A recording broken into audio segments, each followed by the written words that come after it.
I have been more patient than I am and wait for that sauce to cool down further. The last touch is sprinkling shredded coconut on top of the cake. It just makes it look a little bit better and it gives a nice flavor too. You can cut it however you want. I chose to cut it in equal squares and that's why I'm pre-measuring before making the cuts.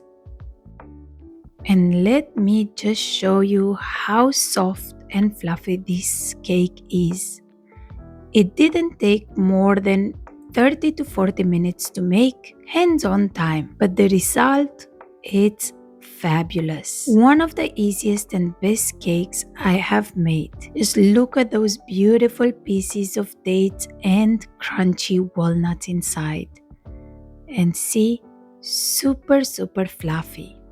I hope you guys enjoy this easy recipe and will give it a try. If you do, please let me know in the comments below what you thought about it.